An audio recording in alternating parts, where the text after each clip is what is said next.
आरहत वाङ्मय में कहा गया है, हथ संजय पाय संजय वाय संजय संज इंद्रिय। 10वें आलियम जैन 32 आगमों में से एक आगम है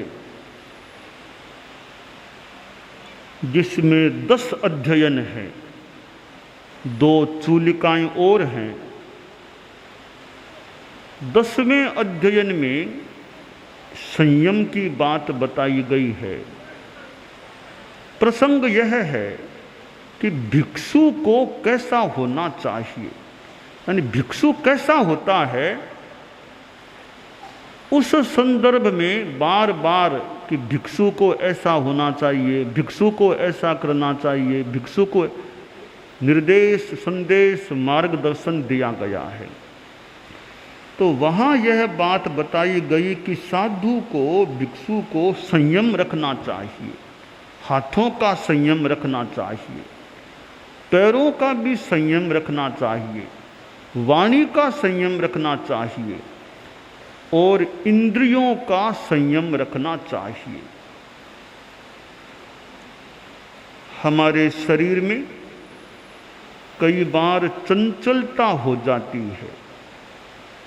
जैसे हम बैठे हैं, कभी हाथ को इधर उधर कर लेते हैं, यानी वो अनावश्यक ही हाथ को हिलाने का प्रयास वो सहज रूप में कर लेते हैं।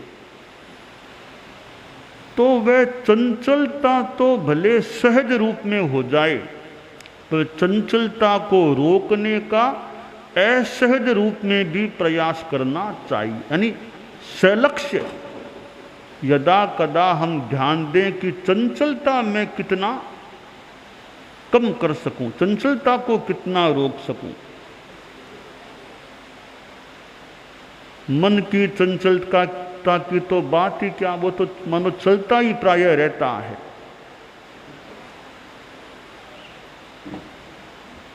उपाध्याय विनय विजय जी ने कहा,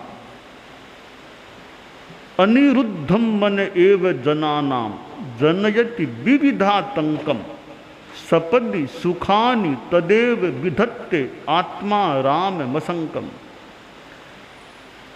यह मन अनिरुद्ध होता है, असंयत रहता है, रोका नहीं जाता है इसको, तो विविध प्रकार का भय पैदा करने वाला बन सकता है। और जब मन का निरोध कर ले, वह आत्मस्थ हो जाए, आत्मा के चिंतन में रहे या अमन की तरफ चला जाए,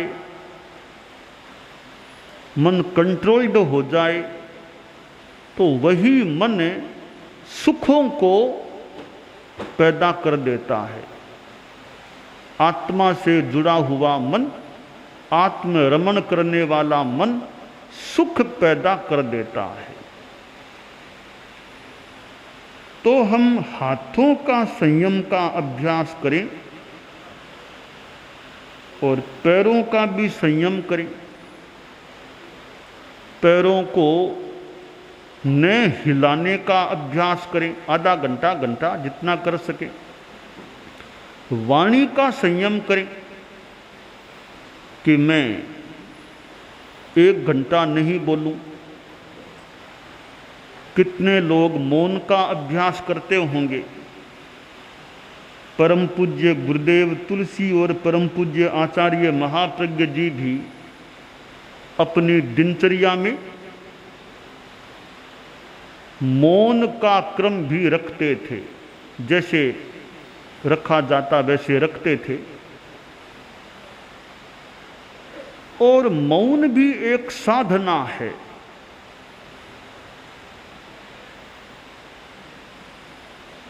एक घंटा मौन कोई करे तो 1 घंटा का अच्छा संयम हो जाता है।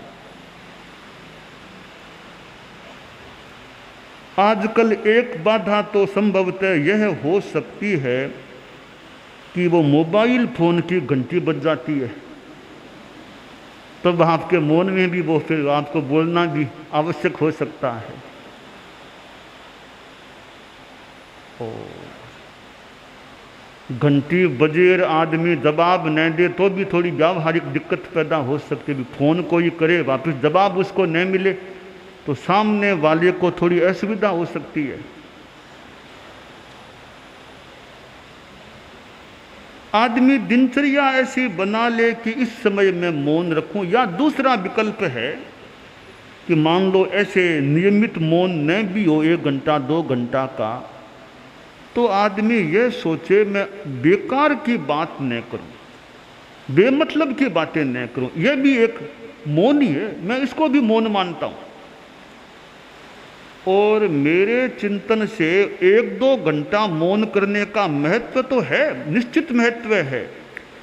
किसी संदर्भ में वो 1-2 घंटा का मौन न करके बिना मतलब नहीं बोलना, यह संकल्प वो बड़ा मौन है, उससे बड़ा मौन है। क्योंकि वो मौन तो 1 घंटा 2 घंटा आदि का है, यह मौन 24 घंटों का हो जाएगा। 24 घंटा ध्यान रखना कि बिना मतलब की बातें मुझे नहीं करना है, यह बड़ा मौन है। 1-2 आदि घंटा का मौन करते हैं, उसकी अपेक्षा अनावश्यक बेमतलब न बोलने का मौन है, वो ज़्यादा बड़ा मौन होता है।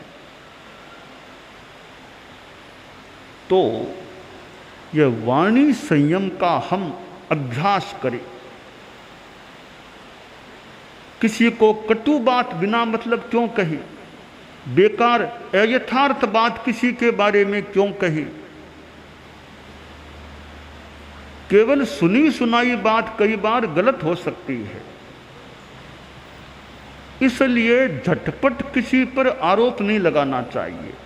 पहली बात की तहकीकात करो, क्या बात है, यथार्थ से प्रमाण बात आए तब तो आदमी भले कह भी दे अवसर दे करके, पर पूरी परख, उपयुक्त परख किए बिना किसी के बारे में आदमी को आरोप नहीं लगाना चाहिए। तो ये हमारा वाणी का संयम और इंद्रियों का संयम, देखना, सुनना, सूंघना, चखना, छूना, इनका संवरण करना। अब मैं देखूंगा नहीं, आदमी प्रयास करे थोड़ी देर में दृष्टि को नीचे रखूं या बंद रखूं, तो ये चक्षुर इंद्रिय का संयम है। अभी सुनने में मन को नहीं लगाऊं, श्रोत्रेंद्रिय का संयम है। सूंघने में प्रवृत्त नहीं होऊंगा, घ्राणेन्द्रिय का संयम है। अभी खाऊंगा नहीं, रसनेन्द्रिय का संयम। अभी कुछ छूऊंगा नहीं चला करके, स्पर्शनेन्द्रिय का संयम। और कोई विषय इंद्रियगत हो जाए तो राग द्वेष से बचूं, यह बड़ा इंद्रिय संयम है। तो संयम हमारे जीवन की एक बड़ी निधि संपदा होती है। अखिल भारतीय तेरापंथ युवक परिषद का अधिवेशन और तीसरा दिन। इस संस्था के माध्यम से कितने कितने युवकों को कुछ संयम की ओर आगे बढ़ने का मौका मिल रहा है।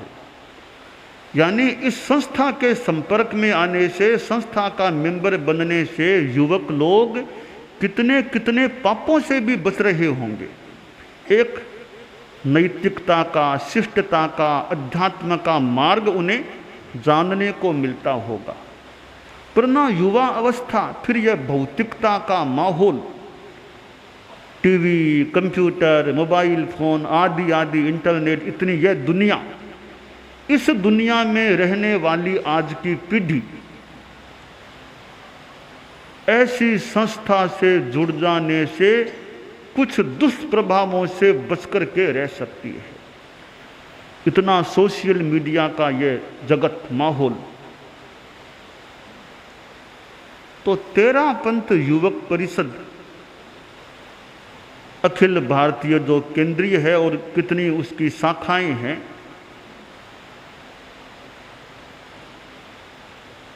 एक मानो कि अनुशासित संस्था है। और किस प्रकार युवकों में कार्यजा शक्ति भी है और शक्ति का उपयोग भी हो रहा है।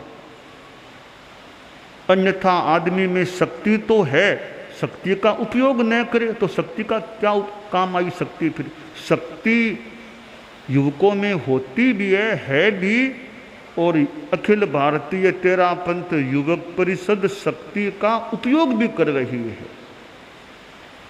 एक और जहां आध्यात्मिक गतिविधि की बात है, मुझे बताया वो पर्यूषण में 1 सितंबर को मेरे पास कितने लोग आ गए कि हमारे गांव में 1 सितंबर को इतनी सामायिक वो आंकड़े बता रहे हैं लोग, इतने हो गई।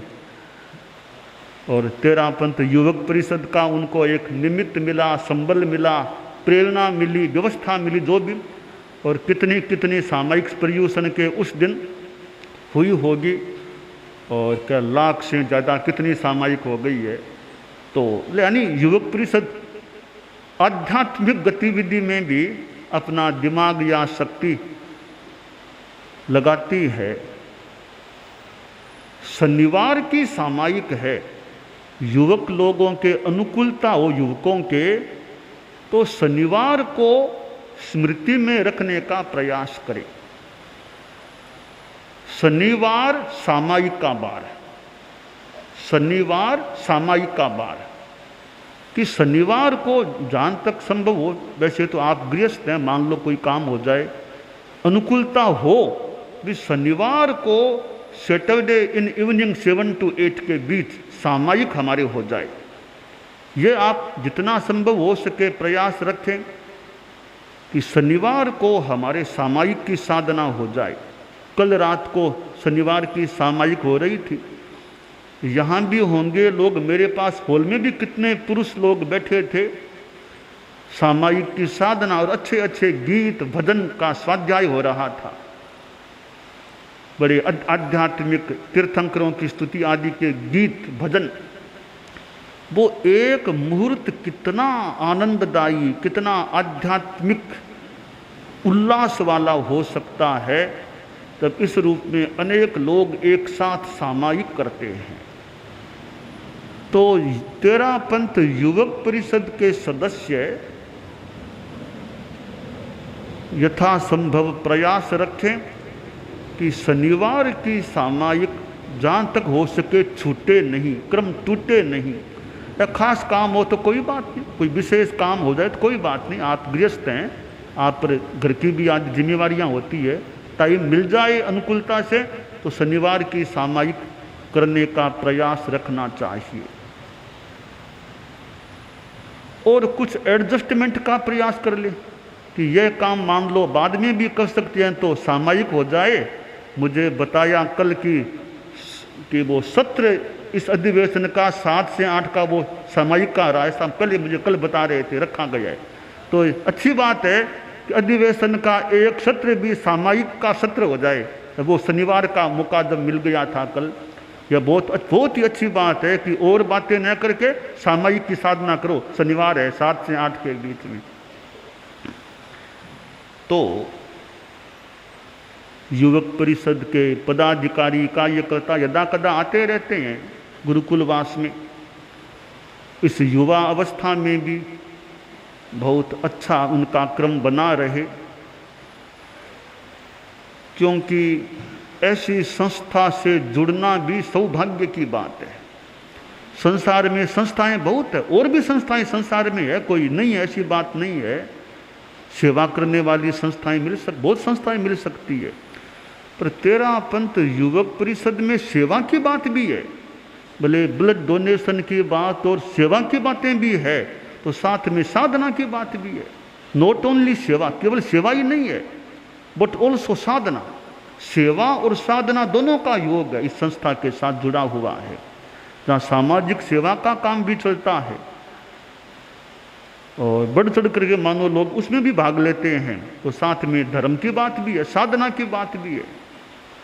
तो सेवा, संस्कार, संगठन, एक तरफ सेवा का एक त्रिआयाम, एक सेवा का आयाम इस संस्था के सामने है, एक और संस्कार, अच्छे संस्कार रहें युवकों में, किशोरों में अच्छे संस्कार पनपे, पुष्ट रहें और संगठन अच्छा रहे। अध्यक्ष, मंत्री आदि पदों पर जो व्यक्ति आते हैं उनको तो ज़्यादा समय संस्था के लिए लगाना होता है, अखिल भारतीय के तो अध्यक्ष मंत्री गुरुकुलवास में वर्ष में कितनी बार आ जाते होंगे?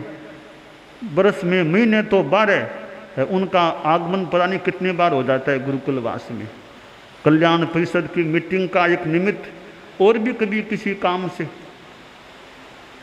तो इतना समय लगाना भी तो खास बात है। समय भी लगाना एक सेवा है, वरना इस अवस्था में जो कमाई का समय है, जो ऑफिस में काम करने का समय है, उस युवा अवस्था में संस्था के लिए, समाज के लिए, धर्म के लिए, गतिविधियों के लिए समय निकालना भी एक दान है। वो समय का दान है, जैसे अन्न का दान है, धन का दान है, यह समय का दान, शक्ति श्रम का दान है। ये भी एक दान होता है। वो भी पवित्र कार्य में लगे, निर्वध्य कार्य में लगे, तो वह समय दान आध्यात्मिक दृष्टि से भी कितना महत्वपूर्ण हो जाता है। और युवक परिषद से जुड़ा हुआ किशोर मंडल भी है, जो एकदम नई नई पौध है, किशोर हैं। किशोरों में अच्छे संस्कारों का निर्माण, अच्छे विचारों का बीज वपन, उनका धार्मिक ज्ञान भी बढ़े और वे एक अच्छी आने वाली पीढ़ी बन सके, इस दृष्टि से किशोरों पर भी ध्यान बना रहे।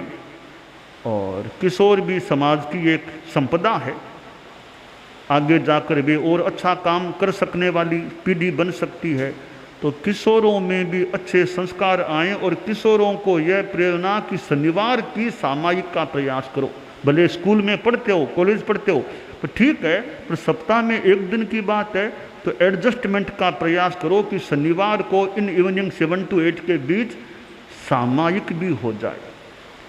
तो किशोरों में भी सामायिक का संस्कार भी भरा जाना चाहिए, रहना चाहिए। और परिवारों में अच्छी शांति रहे, पारिवारिक शांति रहे। आप लोग परिवारों से जुड़े हुए हैं, घर है, परिवार है, व्यापार है, अनेक चीज़ें आपके सामने हैं। तो व्यापार एक क्षेत्र है, तो परिवार भी बड़ा क्षेत्र है। व्यापार में उन्नति आदमी को चाहिए, तो परिवार में भी तो शांति चाहिए, चित्त में प्रसन्नता रहे। परिवार के सदस्यों में ज़्यादा जिद्द न हो, अनावश्यक कलह न हो, ज़्यादा बोलारा घर में परिवार में न हो। परिवार के सब सदस्य, उनमें अच्छे संस्कार रहें कि हम एक परिवार के हैं, तो हमारा परिवार अच्छा रहना चाहिए। समाज तो बाद की बात है, पहले परिवार की बात है।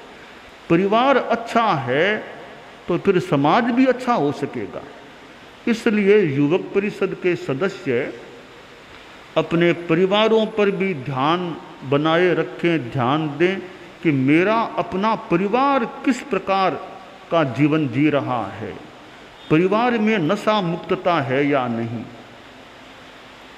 परिवार में नमस्कार महामंत्र का जप होता है या नहीं, परिवार में चारित्रात्माओं के यदा कदा दर्शन का क्रम रहता है या नहीं, परिवार में कभी पर्यूषण आदि आए तो विशेष धर्माराधना चलती है या नहीं। और बच्चों को भी प्रेरणा, पर्यूषण आदि हैं तो विशेष धर्माराधना में जुड़ो। विशेष कोई प्रोग्राम है, महावीर जयंती है, भिक्षु चरमोत्सव है, गुरुदेव तुलसी की पुण्यतिथि, आचार्य महाप्रज्ञ जी की पुण्यतिथि है, ऐसी तिथियां, ऐसे फंक्शन हैं, या मर्यादा महोत्सव है, 13 पंच स्थापना दिवस है, तो ऐसे कार्यक्रमों में परिवार के लोग भाग लेते हैं। यानी जहाँ साधु साधुयाँ समन श्रेणी आदि हों, तो परिवार के लोग भी उसमें भाग लें, ताकि सुनने को मिले, जानने को मिले, अच्छे संस्कार भी आ सकें। रोज़ मान लो न जा सके, खास खास उत्सव हों, अवसर हों, तब परिवार के लोग उनमें भाग लें। तो चारित्रात्माओं, समन श्रेणी आदि के मुख से कुछ बातें सुनी जाएगी, तो अच्छे संस्कार का क्रम भी कम या ज़्यादा मात्रा में बनने की संभावना रहेगी। शक्ति का विकास का प्रयास भी करना चाहिए कि शक्ति मेरी बढ़े, शक्ति बढ़े और शक्ति का मैं अच्छा उपयोग करूं। शक्ति का दुरुपयोग नहीं करना चाहिए। हमारी शक्ति किसी को दुख देने के लिए न हो, हमारी शक्ति किसी को शांति देने वाली बने, हम किसी को चित्त समाधि पहुंचाने में निमित्त बने, हम किसी को दुख देने वाले न बने। आज वह देवेंद्र डागलिया आया तो रात को था, मैंने सवेरे फिर समय दिया उसको, वो मुझे घटना सुनाने लगा बॉम्बे की, कि कैसे एक परिवार के सामने स्थिति आ गई थी, एक मौत मान लो सामने आ गई थी, और कैसे देवेंद्र ने और अन्य लोगों ने भी, जो भी है, एक सामाजिक दृष्टि से ध्यान दे करके उस विकट बेला में सेवा का प्रयास किया। यह है तो सामाजिक बात, यह भी एक सामाजिक संस्कार है, एक लौकिक कह दें सेवा का संस्कार। वरना आदमी खुद को खतरे में डाल के दूसरों को बचाने का कोई प्रयास करे, दूसरों को तकलीफ से दूर करने का। तो हमारी शक्ति किसी को दुख देने वाली नहीं, हमारी शक्ति किसी को अशांति देने वाली नहीं, हमारी शक्ति किसी को शांति देने वाली बने, हमारी शक्ति किसी को चित्त समाधि देने वाली बने, हमारी शक्ति किसी को आश्वासन देने वाली बने, विशुद्ध निर्मल आश्वासन। तो हम शक्ति का विकास भी करें और यह भावना रखें हमारी शक्ति इसलिए बढ़े हम सेवा अच्छी कर सकें, हम खुद का कल्याण भी कर सकें और दूसरों का कल्याण भी कर सकें। तो अखिल भारतीय तेरा पंथ युवक परिषद की इतनी शाखाएं हैं, यह एक तरह की मानो आपके पास फोर्स है, सेना का एक सैनिक की तरह है कुछ अंशों में आप लोग। और काम पड़े तो कितने युवक 48 घंटों में इकट्ठा हो सकते हैं सूचना मिलते ही। तो युवकों की तो एक फोर्स है, सेना है, जिसका यदा कदा यथा अपेक्षा पवित्र कार्यों में, दूसरों को शांति पहुंचाने में, दूसरों को चित्त समाधि पहुंचाने में, दूसरों को भय मुक्त करने में अच्छा योगदान इस शक्ति का हो सकता है। युवकों की शक्ति आवेश के लिए नहीं, आवेश करना कोई बड़ी बात, सामान्य बात है। आदमी शांत रहते हुए दूसरों की पवित्र निर्वध्य सेवा करे, कल्याण करे, स्वयं का आत्मोत्थान और परोत्थान में अपने श्रम शक्ति बल का नियोजन करे। परम पूज्य गुरुदेव तुलसी के युग में प्रारब्ध यह संस्था 50 वर्ष के लगभग, ये स्वर्ण जयंती की बात, तो 50 वर्ष आधी शताब्दी की बात होती है। और स्वर्ण सोना जैसे कितना निखरा हुआ अच्छा लगता है, कितनी उसमें आकर्षकता होती है। तो एक संस्था भी 50 वर्ष की हो जाए तो उसमें भी स्वर्ण जैसा निखार आ भी सकता है, अपेक्षानुसार प्रयास करके लाना भी चाहिए। तो अखिल भारतीय तेरा पंथ युवक परिषद विथ ब्रांचेज एक अच्छी संस्था, उसकी अच्छाई, उसका अच्छापन, उसकी कार्यजा शक्ति, उसकी अच्छी योजनाएं और ऊंचाई को प्राप्त करे। और यह संस्था एक तेरा पंथ समाज की अवस्था की दृष्टि से भी शक्तिशाली संस्था है। सभा है, उसमें तो कई प्रौढ़ लोग होते हैं, कुछ वृद्ध प्रौढ़ ज़्यादा होते होंगे, उनमें तो इतनी शक्ति शरीर की मान लो न भी हो, पर युवकों से तो आशा कि उनमें तो शरीर की भी शक्ति अच्छी होती ही होगी, प्राय होती ही होगी, और मनोबल भी हो साथ में उत्साह बढ़िया काम करने का हो। तो यह संस्था समाज के लिए, न केवल तेरा पंथ समाज के लिए और समाजों के लिए भी एक सहयोग देने वाली, कार्यकारिणी, कार्य करने वाली संस्था कुछ अंशों में तो आज भी होगी ही, और ज़्यादा हो सकती है। तो यह अखिल भारतीय तेरा पंथ युवक परिषद और युवक परिषद शाखाएं सभी हैं, खूब अच्छा विकास करें अध्यात्म की दृष्टि से, और खूब उनमें आध्यात्मिक उत्साह बना रहे। शनिवार की सामायिक को दिमाग में रखने का प्रयास करें।